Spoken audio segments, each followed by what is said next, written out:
this is an iHeart podcast. Guaranteed human.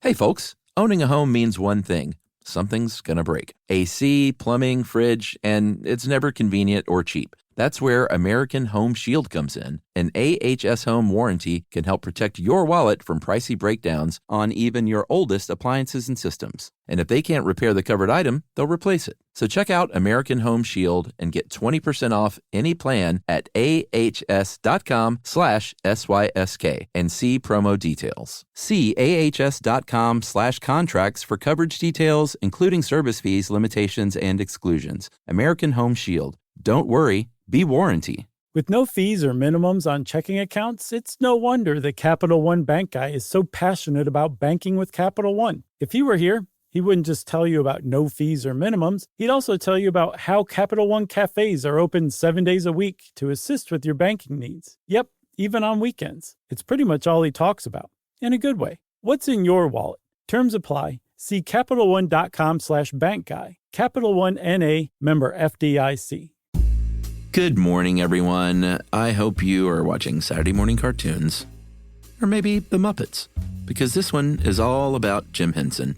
I'm often asked what our favorite episodes are when we do the Q&A at live shows, and many, many times I go back to the ones on the Muppets and Jim Henson, because he was just one of the best. This is from January 6, 2015, How Jim Henson Worked. American Hero. That's not part of the title. That's just me. Welcome to Stuff You Should Know, a production of iHeartRadio.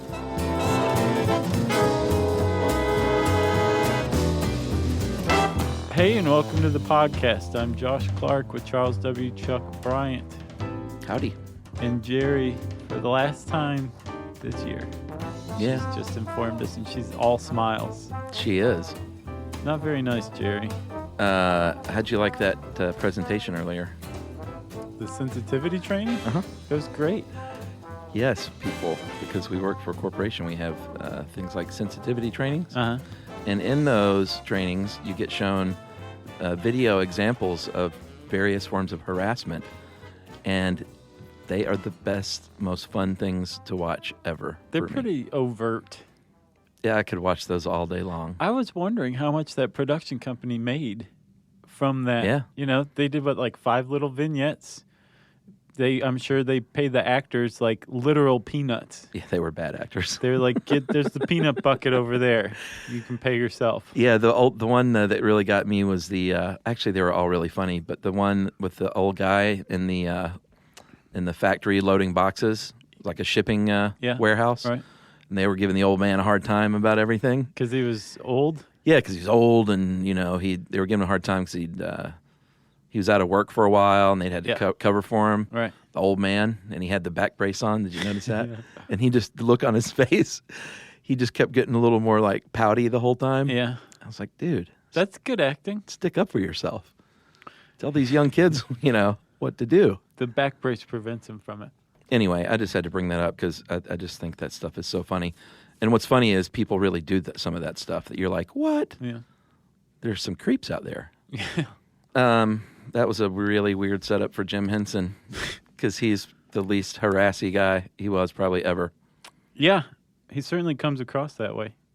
He's a genuinely good dude. It's not one of these stories you hear about like maybe some of your favorite children's books writers or cartoonists or something maybe were kind of bad people.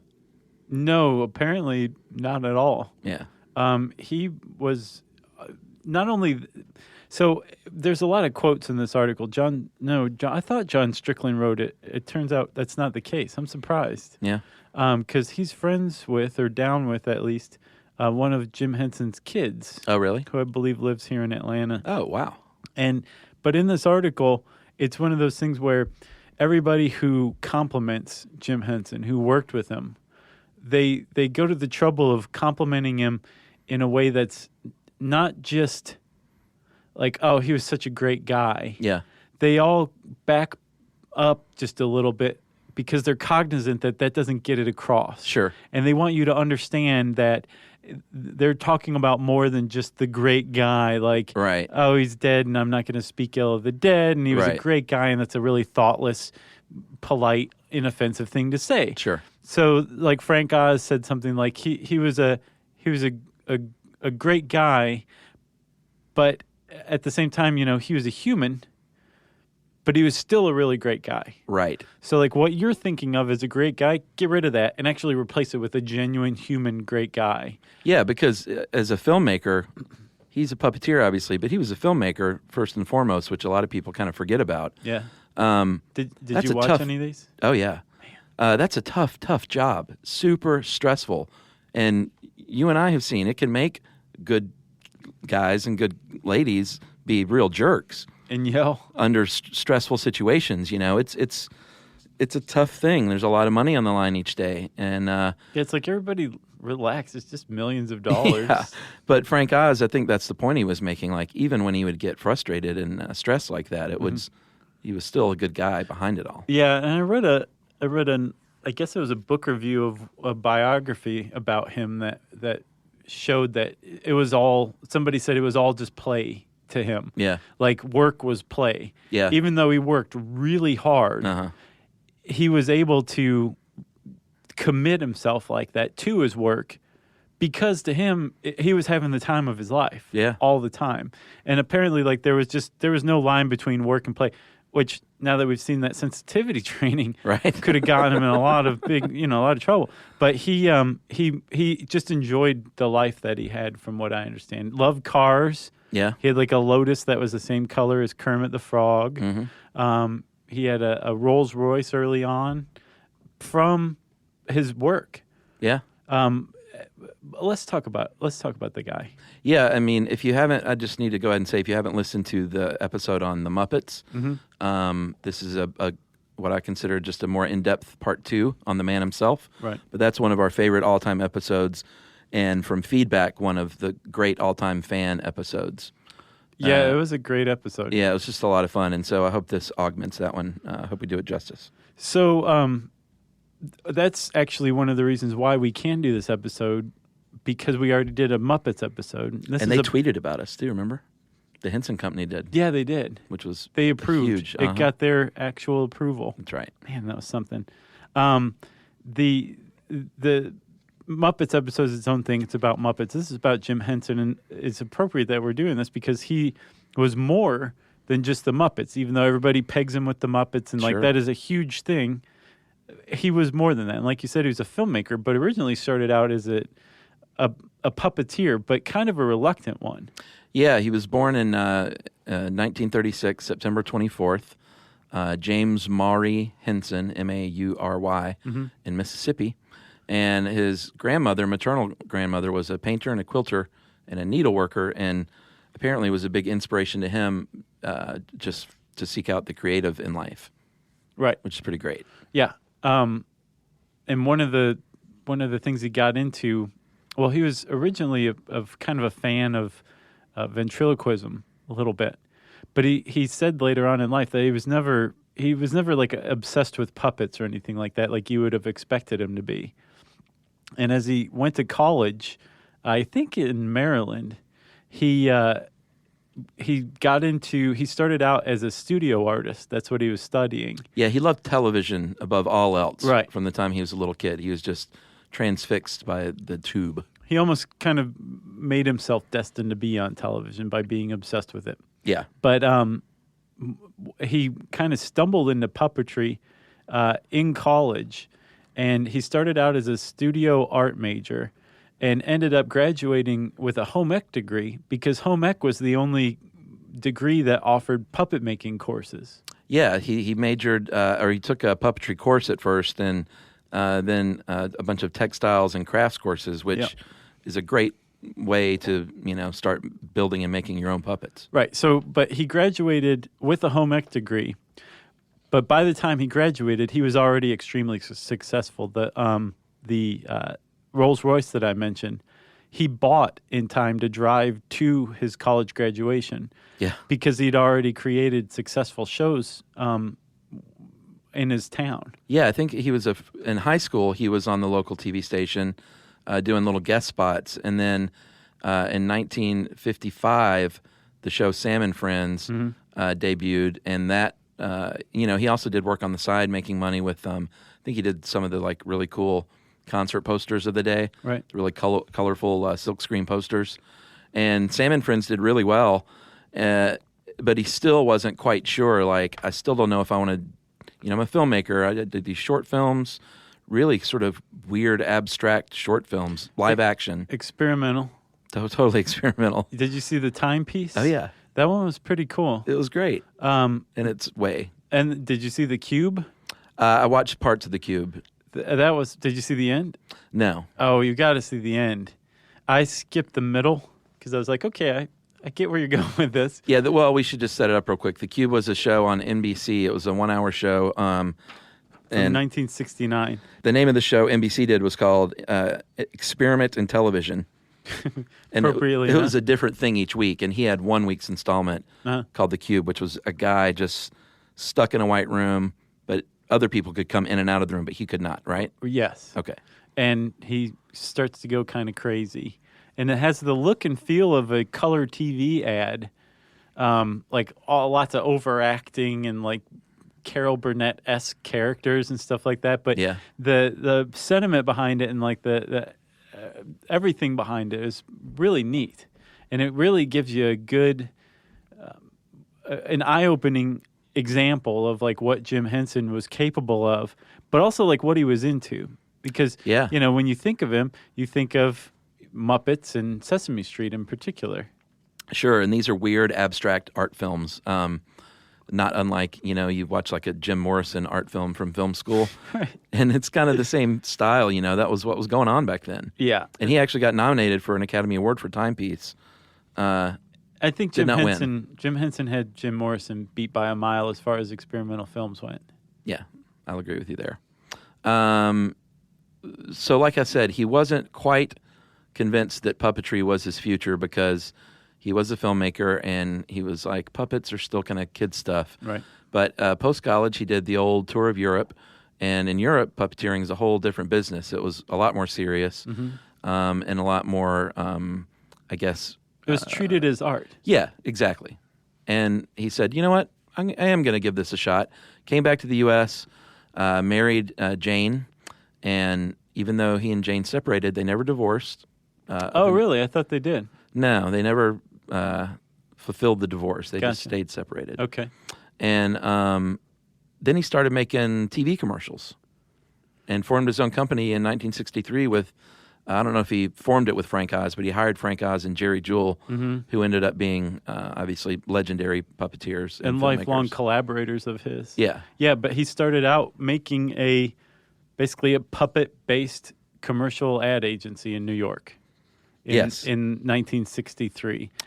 Yeah, and they weren't making funny commercials back then, so he was really pretty revolutionary at the time. And they did pretty well for themselves. And one of the smartest moves he made early on was all of his contracts said that he retained the rights to any of the creations he made for these companies. Yeah. So he was creating some of the things that would later become famous Muppets, like the Cookie Monster was originally made for a chip maker. It was this puppet that couldn't get enough of these chips. Yeah, he was the wheel stealer, and he stole cheese wheels. Yeah, okay, that's what it was. Yeah. And he ended up being the Cookie Monster, and the reason he ended up being the Cookie Monster is because Jim Henson retained the rights to that creation. He was a very savvy business guy, too. Yeah, and he was using somebody else's dime, these advertisers, like budgets, to kind of hash out and form and make his Muppets. Yeah, Ralph the dog started out on Purina commercials and was later a sidekick on the Jimmy Dean Show in 1963. Which I remember that from the Muppets episode. Rolf was the first big Muppet. And he's such like a bit character now. Yeah. That, it's just mind-boggling to think he was the one that started it all. Even before Kermit, before Big Bird, it was Rolf. Kermit kind of stole the show, I think. Yeah. And we'll talk a little more about Kermit and where he came from right after this.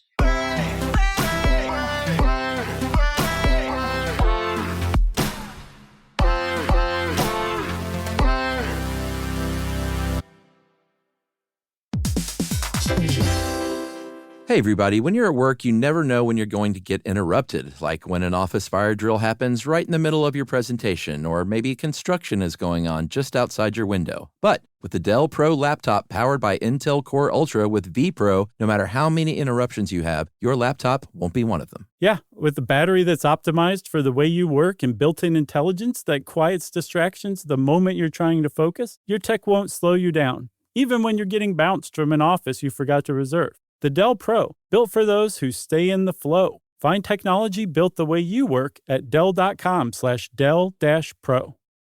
Built for you. Spectrum Business keeps businesses of all sizes connected seamlessly with fast, reliable internet, advanced Wi-Fi, phone, TV, and mobile services. That's right. And Spectrum Business offers 100% U.S.-based customer support 24/7 to help you stay up and running. And they offer tailored connectivity solutions with packages built for your business budget. Yeah, so it's no wonder millions of business owners rely on Spectrum Business to keep them connected. Visit spectrum.com/business to learn more. Restrictions apply. Service is not available in all areas. In Orlando, meetings reach another level thanks to a growing list of award-winning restaurants, a world-class convention center, a great hotel community, easy access through the airport, and of course, the weather. Andrew Moyes, VP of Fan Expo HQ, had this to say about Orlando. Luxury hotels, Michelin restaurants, easy access through the airport, all those key things feed into the proper executive experience. And while you may know Orlando for its attractions, industries like healthcare, aerospace, and advanced manufacturing make it a hub for cutting-edge businesses. And that's what makes Orlando unbelievably real. Learn more at orlandoforbusiness.com.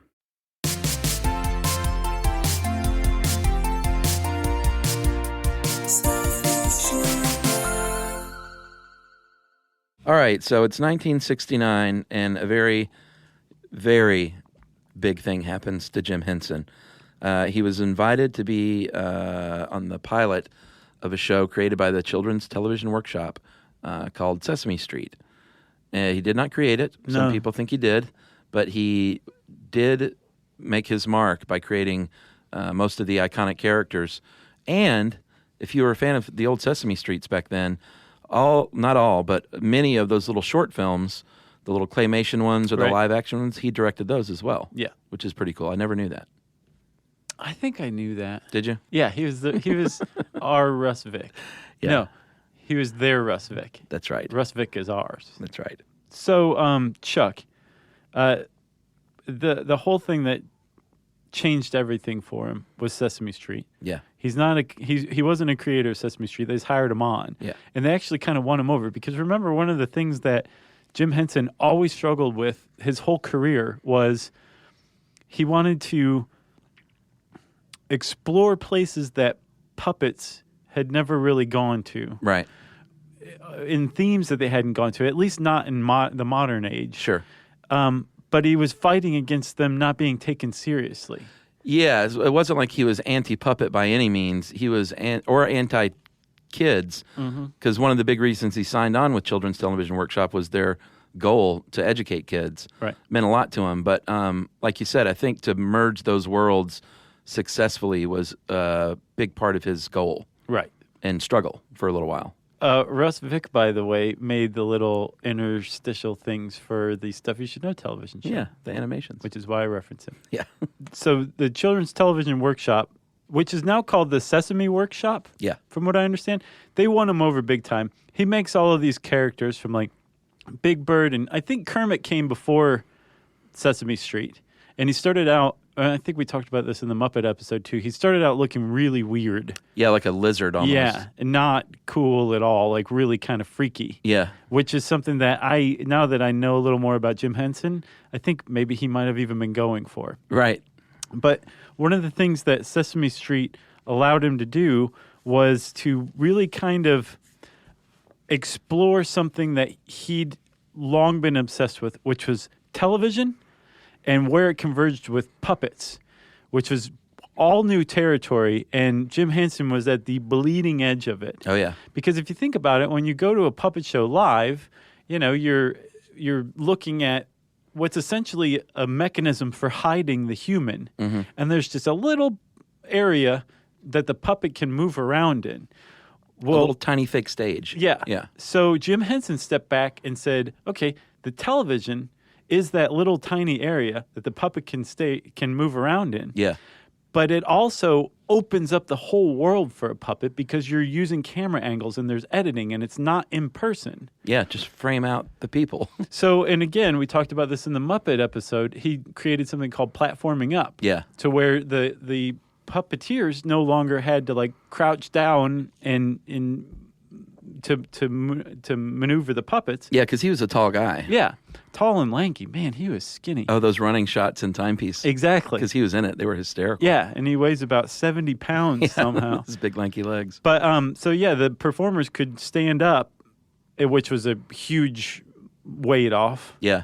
But at the same time, because you're working with cameras and stuff like that, and they have the whole universe to move around in, and Jim Henson wanted them to move around as much as possible, it also put them in some weird positions. Yeah, if you ever, well, some people might think it's like kind of ruining the thing, but I think it's really neat if you just look up on Google Images Muppet Show behind the scenes pictures. Yeah. And it'll show the stage sets, like 6 feet off the ground. Right. And all the people standing beneath. I think it's awesome to look at, but some people don't like, they want to keep that illusion alive. Right. So depending on what kind of person you are, either seek that out or don't. And we gave that warning in the Muppets episode too. Did we? Yeah. Yeah, I think they're really cool pictures. I agree. Because a lot of times they're looking at video monitors, standing there, contorted using both hands. Right. The way puppeteers work together to me is just a miracle, because they're acting as the puppets, but they're still moving among one another as humans. Right. Underneath, which can be really complicated. In fact, we know some really, really talented puppeteers here in Atlanta. Yeah, the Center for Puppetry Arts is, I think, the nation's largest puppeteer organization. Yep, and that is where we had our TV show debut party, premiere party. Yeah. It was a really cool experience. Emmett Otter and the gang are right there on display. I think the Henson and Kermit cut the ribbon for the grand opening. Yeah. Back when it opened, and ended up donating 500 puppets and Muppets to the Center for Puppetry Arts. So if you ever visit Atlanta, people always email us and say, what should we do? I highly recommend going and checking out the Center for Puppetry Arts. Yeah, because they have a museum with, like you said, Emmett Otter. Oh, man, there's all a sorts of cool stuff. Like a full-size, life-size Skeksis. Yeah. Behind glass, scary as you can imagine. Yeah, but I was talking about Raymond Carr, our friend, who, I hate to keep bringing up the TV show, but it all kind of overlaps. He was the production designer for Stuff You Should Know on Science Channel. Yeah. And he and his friends, Brandon and the gang, are amazing puppeteers, and they're doing some really, really leading edge, cool stuff here in Atlanta. Yeah. These giant puppets operated 15-foot tall puppets operated by 6 and 8 people. Have you ever seen the Spaceman that they do? No. Oh, man, it's unbelievable. It's really cool. It's I don't know how tall he is. He seems like he's 20 feet tall. And they, do these at parades and stuff, and it's just really, really cool stuff. That's awesome. Yeah. But Henson is a huge inspiration to them, obviously. Oh, yeah. I think anybody who works even remotely in puppets has got to be inspired by Jim Henson. He's the man. One of the other things that he came up with was that was based on putting Muppets or puppets on TV was using softer materials. Yeah. Everything else was up to that point, stiff wood marionettes, ventriloquist dummies, that kind of stuff. Right. He used foam, and it allowed the puppets themselves to have more expressive faces, which is great for close-up on TV. Yeah, absolutely. And it also, now looking back, you just are well, yeah, of course, it's what puppets do. That's what... I know. But that was Jim Henson that came up with that, yeah. And it changed everything because it took something imagine Howdy Doody. It was yeah, it's cool, it's Howdy Doody or whatever. But whether close up or far away, he looked exactly the same. It was a wood head with a moving lower jaw. Yeah. And, he gave you nightmares. With Kermit the Frog or something like that, the fact that he could have different expressions and react differently and his emotions could be shown on his face, that made him that much more popular, that much more approachable. Sure. To people who are into him. Absolutely. Which is everybody. Yeah. Yeah, show me someone who doesn't like Muppets in any form. I get it if you don't like it anymore maybe, but you're heart is cold and dead inside. For a while, and this is something I don't think I knew, he dabbled on Saturday Night Live in season 1.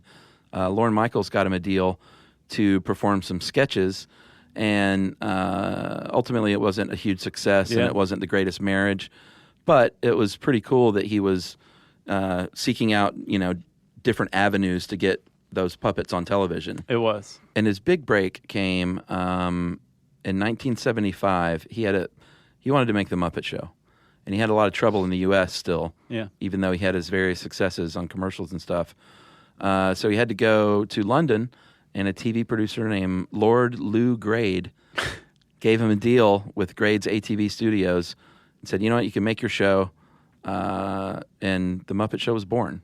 Oh yeah. Bada bing, bada boom. That was it. That was it. And you can really see Jim Henson's love of variety shows and just kind of, just the stage in the Muppet Show. Because if you think about it, the whole thing's set backstage at a variety show. It's such a great idea when you look back at it. Like, we take it for granted a little bit because we were kids, but now as an adult, it's like, what a perfect way to frame this world.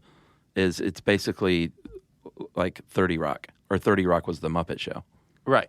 Well, the Muppet Show started all that. Yeah. I don't know if Carol Burnett was before the Muppet Show. Yeah, it was before. Was it? Yeah. So she did a lot of backstage stuff, didn't she? I wonder who started that. I don't know. I mean, hers was more sketch. Yeah, but some of it was like backstage. Was it? I believe so. No, I don't remember that. Unless I'm hallucinating right now. They need to have a good old-fashioned variety show again.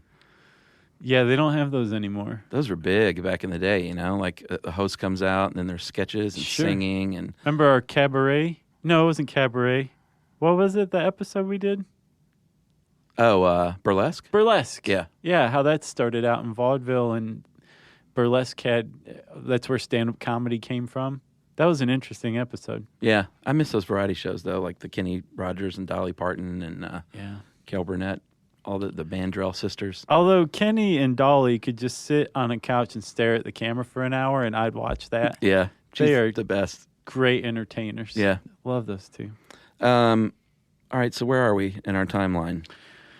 Well, Chuck, the Muppet Show has just hit. Oh, that's right. Things are going pretty well. They have been going pretty well already for Henson. Apparently in 1970, Rubber Ducky hit number 16 on the Billboard charts.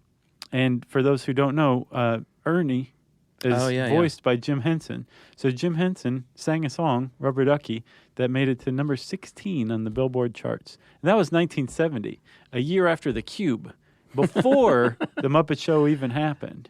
Before Sesame Street even, right? No, Sesame Street was 69, I think. Okay, yeah. Same year as The Cube. Wow. That's crazy That's to the think. new touchstone for his life, The Cube. Yeah, PC and BC. So the Muppet Show was a huge hit. It won, a lot of awards. It garnered critical praise and won the hearts of children all over the world. But it was also for adults, too. Oh, yeah. I think that's why he was able to pull it off in Great Britain, because they have better senses of humor. Yeah, and speaking of adults, he got into some more serious themes with his next great show, Fraggle Rock. Yeah. In 1983. I never saw a second of that show. Oh, man, really? Wasn't it on HBO? Yeah, it was one of the first HBO original series. And we either had Showtime or we didn't have HBO. Didn't have anything. Yeah. It was awesome. Fraggle Rock was great. And the idea there is you had the Fraggle Gang, and then you had, you had three different groups. You had the home of Doc, who was an inventor, and his dog, Sprocket. You had the Fraggles, who shared caves underground of Fraggle Rock with their neighbors, the Doozers and the Gorgs, and these gigantic creatures that are in Gorg's garden. Mm-hmm. And the whole point of that show was to show how different types of people can live together and work together in peace. Right. It was really cool. Didn't know it at the time when I was, 12 years old. But what I was learning about was acceptance. And he won 3 Cable Ace Awards, 5 international Emmys, and Fraggle Rock was one of the first big hits for HBO as far as TV goes. Yeah. Great show. Lots of great songs that, he had every kind of, he had reggae, rock, country, bluegrass. Really? He was all over the map with the music on Fraggle Rock. And he wrote a lot of songs too. I think he wrote Rubber Ducky. I'm sure he wrote a lot of the stuff on Fraggle Rock. It was just yet another thing he did was write music. Yeah. Renaissance man. The other show that he came out with in the 80s, in the mid 80s, that I was big time into was Muppet Babies. I never saw 1 second of that. Man, I love that show. Yeah, we're just enough apart in age where like certain things I saw you were too young for, and then certain things I was too old for. You know what's weird though? I'm just gonna say this. So Yumi and I are the same age. Uh-huh. Her sister is like 5 years younger than us. Uh-huh. And I used to love Muppet Babies. Yeah. Yumi's sister used to watch Muppet Babies. So Yumi was like, why were you watching Muppet Babies if my younger sister was watching Muppet Babies? And Yumi didn't watch Muppet Babies? No, she watched like Donahue or something like that. I watched Muppet Babies. And I'm not ashamed anymore to say Well, it. when was that? 1984? I was 13. So yeah, I was starting to be a teenager. Muppet Babies didn't appeal. I think it was on for like 4 or 5 seasons. So maybe I was watching it at the beginning of the series. No, and that makes Mika sense. was watching it. That's what I've been telling Yumi. In 84, you would have been what? 8? Oh yeah, that's perfect age for Okay. Muppet Babies. So I think we just saw it on different ends of the series is what it was. Is that what it is? But have you ever heard of Ron Funches? Yeah, the comedian? Yeah. Yeah. He has a little bit about Muppet Babies that's pretty hilarious. Oh, really? Yeah. He's awesome. Love that guy. Yeah. We saw him live. He's just a beautiful human being. Muppet Babies was cartoon, though, right? Right. It was not live puppets, correct? At all? No, it was cartoon. Okay. It was so cute. Were they just the regular Muppets as babies? Yes. Oh, well, I'll have to watch that sometime. Yeah, and they like used their imagination and Uh-huh. like Gonzo had a thing for Indiana Jones, so he was frequently Oh. like exploring caves and like swinging on vines with a Indiana Jones fedora on and that kind of stuff. Well, see, I would probably enjoy that now. You would, Yeah? definitely. All right, I'm going to go get Muppet Babies. Chuck, he did even more TV that we'll talk about in a second, okay? Okay.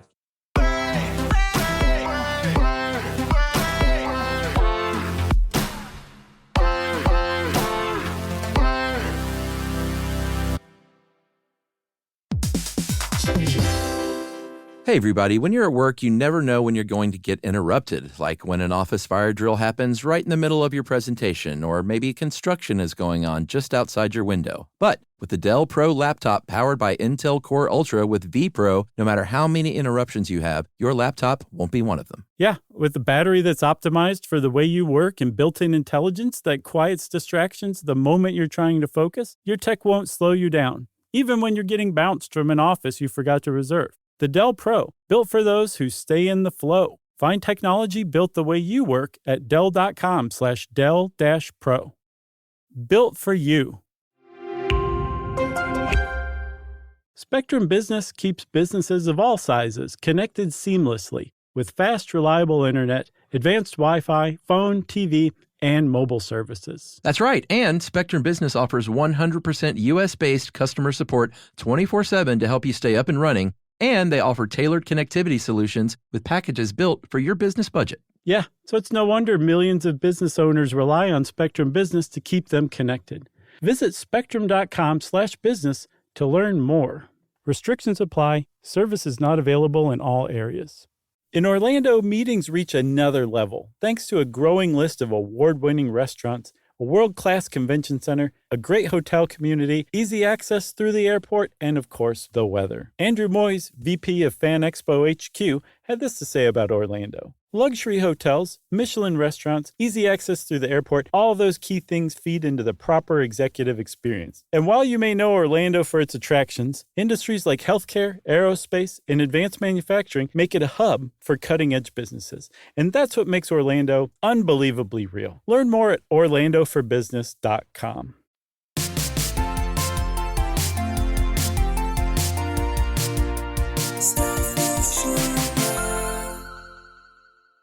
Okay, and we're back. And we're still in the 80s. That's right. And you were talking about other TV. As we said, the man loved television and filmmaking. And so he got away from the Muppets and puppets every now and then. Collaborated with Raymond Scott, who was an electronica pioneer, actually, on shorts called Ripples and Wheels That Go. And he did that for the Montreal Expo in '67. Right. And I know we're jumping around in time, but we're just trying to paint the full picture here, not going necessarily in order. Mm-hmm. And then he also did this cool thing called The Floating Face, which was a sketch that was on The Tonight Show and The Mike Douglas Show in the '60s. Did you see any of that? A little bit. It was a little weird. It was like two eyes and a mouth, and there were like these invisible wires and background images, and it was definitely a little more on that surreal tip. Right. The Henson surreal tip. Yeah. Not kid-oriented necessarily. But he got into the movies with the Muppet movie, which was a big hit. So good. It still holds up, man. It's still so great. If you want to know more about that movie and just some of the cool facts from it, go, again, listen to the Muppet episode. Yeah. As a matter of fact, pause this. Go listen to the Muppet episode and then come back to this one. Yeah. What year was It'll that? probably enhance your experience. Agreed. Or listen to them both at the same time.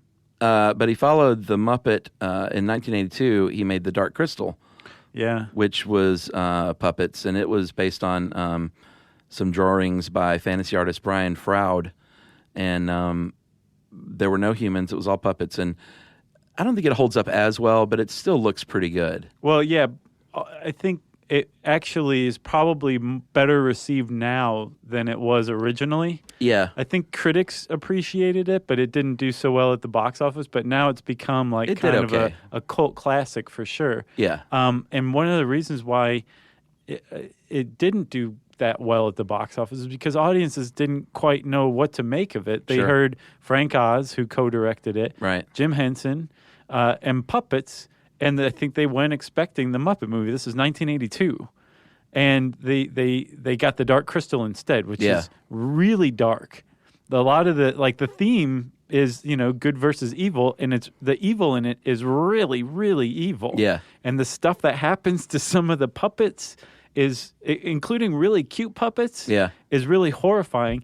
And I read this awesome quote by Frank Oz, and basically he says, Jim thought it was okay to scare kids.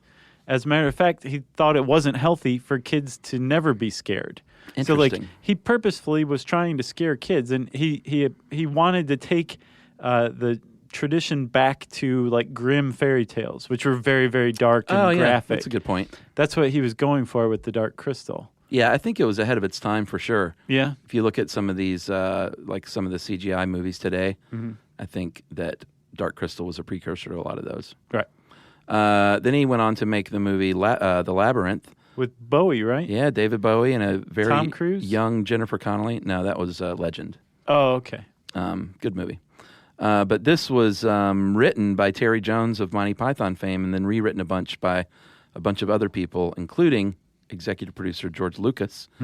Labyrinth was okay, not bad. Again, not a huge hit for Henson, though, as far as movies go. But he was still out there exploring these cool, fantastical worlds and fantasy worlds. And he still had a lot of cred, even in the late 80s. If you think about it, his heyday was the late 70s, early 80s with the Muppet Show, the Muppet movies. Yeah. And then after that, it was I'll try this with Jim Henson. Oh, I'll try this with Jim Henson. Yeah. And even still, he had he was on a pretty great streak. And at the end of the 80s, he had 2 TV shows on, the Jim Henson Hour and The Storyteller. Yeah, the Jim Henson Hour, he was always pushing the boundaries. The Storyteller, looking back now, Jim Henson Hour, looking back, was really different from what you were getting at the time because it was all over the map. You had certain shows that were 4 or 5 sketches in one, and then 3 of the episodes were full-on 1-hour little mini-movies. Oh, really? From beginning That's to end. Louis. Yeah, that's a good point, actually. One of the little mini-movies was called Dog City, which was great. It was narrated by Rolf, and I remember watching this. It was like a film noir gangster thing with puppet dogs. Yeah. And the main character, Ace Yu, was the guy who did Elmo. Kevin Clash did the character of Ace Yu. And that was fantastic. I think Dog City went on to be a TV show in its own right, too, for a little while. But it was really good. I mean, it's total gangster crime film noir, but it's, Rolf the dog and the gang. I love Rolf. It's really cool.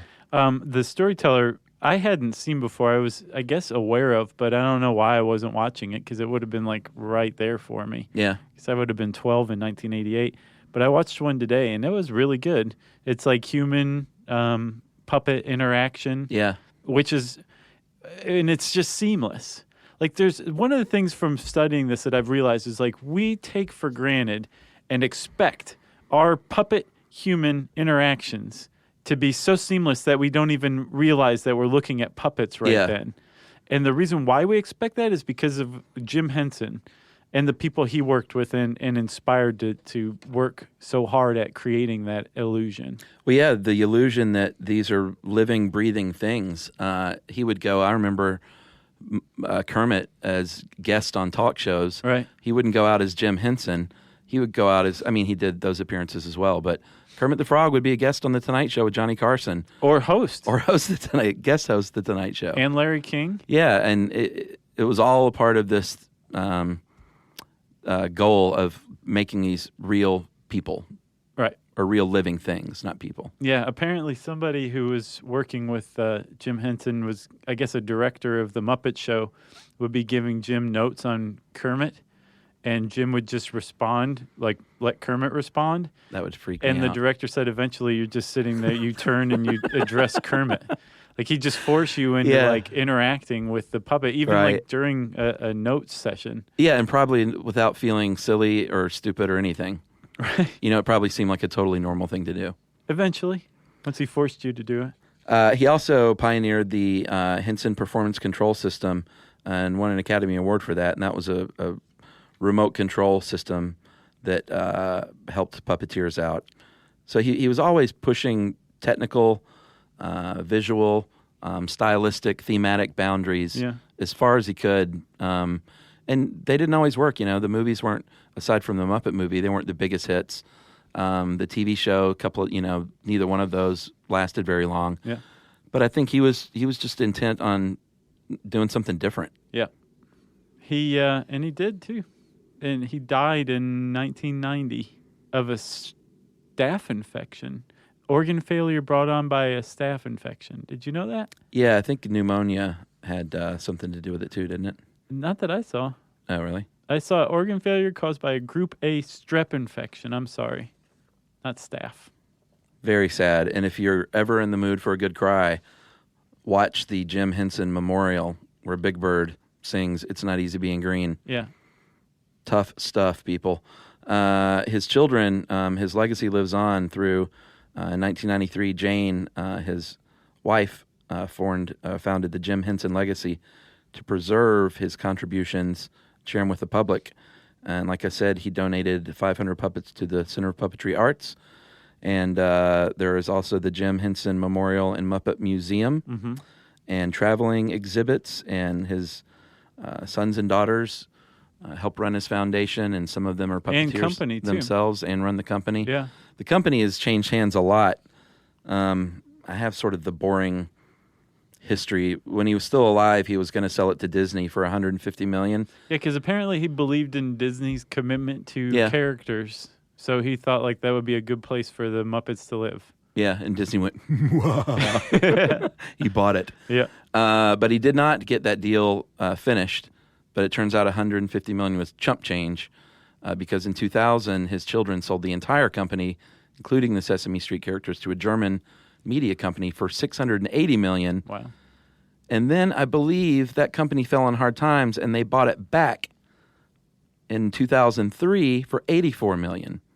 What? Isn't that crazy? Wow, the Henson children are smart. And in between all that, there are various exchanges of percentages of stakes with other companies and rights of certain characters.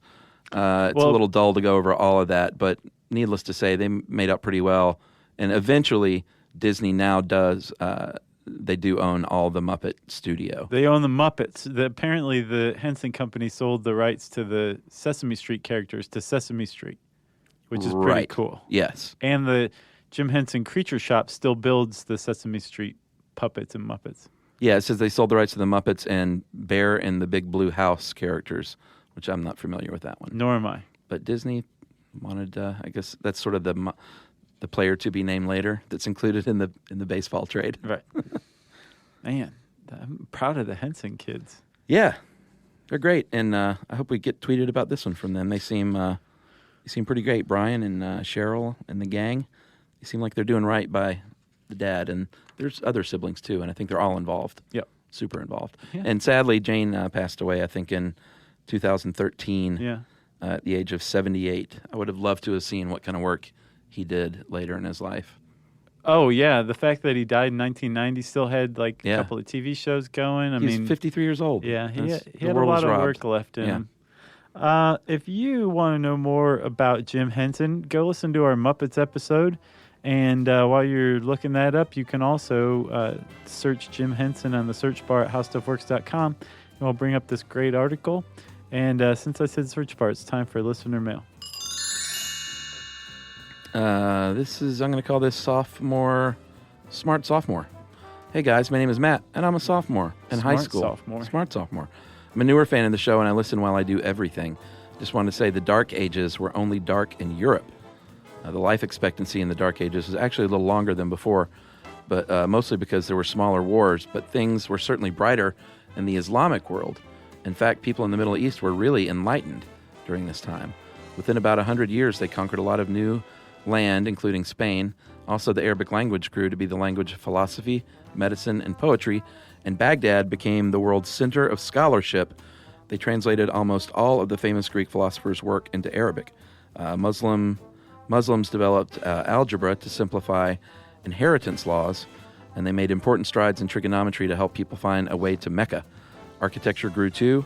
The Great Mosque in Spain only took roughly a year, while medieval cathedrals took hundreds of years to build. Wow. So the Dark Ages weren't that dark, and the Enlightenment came earlier than most think. And that is from Matt. Thanks, Matt. That is enlightening stuff, my friend. Yeah, our numerals are Arabic. Yeah. It's true. We should hit on some more Middle Eastern topics. Let's do it, man. Yeah. In the meantime, if you want to suggest some Middle Eastern topics for us, you can send us an email to stuffpodcast@howstuffworks.com. And as always, hang out at our beautiful home on the web, stuffyoushouldknow.com. Stuff You Should Know is a production of iHeartRadio. For more podcasts from iHeartRadio, visit the iHeartRadio app, Apple Podcasts, or wherever you listen to your favorite shows.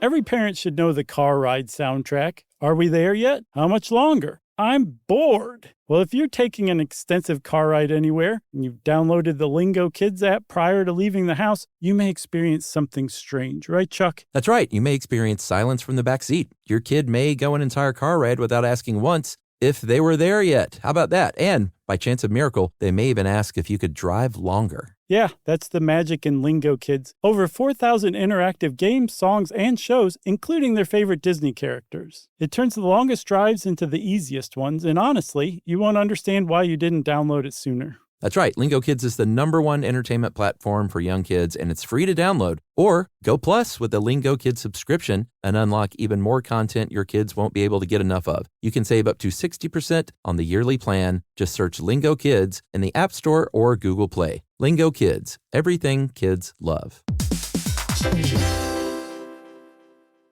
You know, you could be adored by everyone and still completely ignored by your cat. Trust me, I know. But if you feed your cat Sheba, you can go from being ignored to truly adored in 12 days guaranteed or your money back. Sheba has a full menu of products, appetizers, entrees, treats, even a kitten's menu. It's so cute. So Sheba has a product for even the pickiest eater. Like Sheba Puree, it's made with bone broth, their chef-inspired flavors. It's got a smooth and creamy texture that cats love and contains no corn, wheat, soy, or artificial flavors. It's food that your cat's gonna love. To learn more, check out Sheba.com. That's SHEBA.com.